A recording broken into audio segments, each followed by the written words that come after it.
A student multiply a number by 3 by 5 instead of 5 by 3. Find the percentage error in calculation.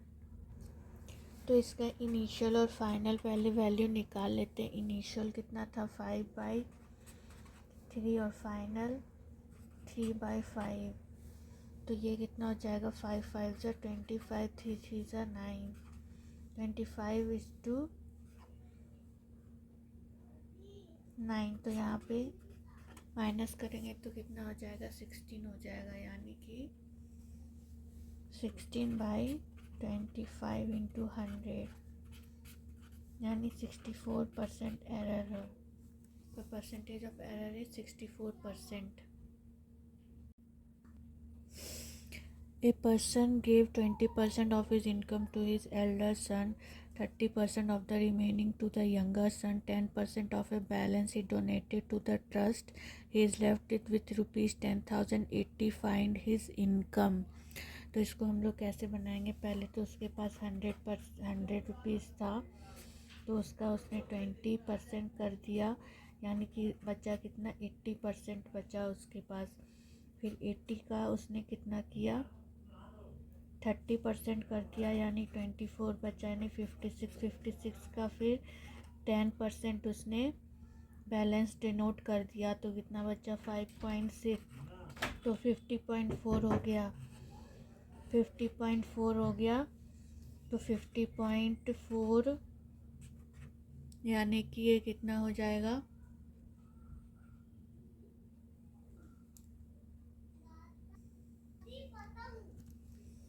50.4 कितना हो जाएगा 10800, यानी 1 कितना हो जाएगा 200, यानी 100 कितना हो जाएगा 20,000. This is the answer. A man spent 50% of his income on household expenditure and 50% of the remaining on transportation, 25% on entertainment and 10% on games. If he finally saves rupees 900, find his monthly income. तो इसका direct method होता है, उसका saving S मान लेते हैं.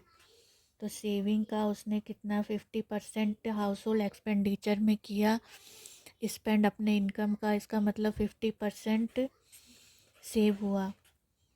उसके बाद उसने रिमेनिंग 50% में 50%, 25% और 10% खर्च किया, यानी 85% टोटल खर्च किया. तो बचा कितना 15%.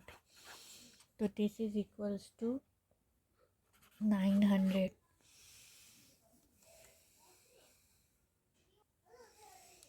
इसको सॉल्व करेंगे तो आएगा 12,000. अनदर मेथड अगर हम लोग यूज़ करेंगे तो अगर उसके पास सपोज़ 100 रुपीज़ था, तो उसका 50% यानी 50 एक्सपेंड कर दिया, तो बचा 50 का. फिर उसने 85% जो है वो एक्सपेंड कर दिया, यानी कि 15% इसका कितना हो जाएगा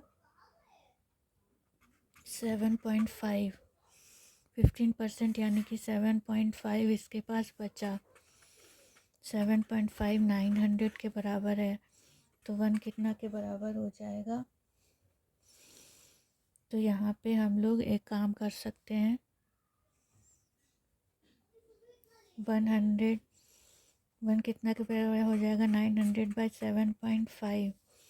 तो 100 कितने के बराबर हो जाएगा 900/7.5 इंटू 100. इसको सॉल्व करेंगे तो आएगा rupees 12,000. This is the answer.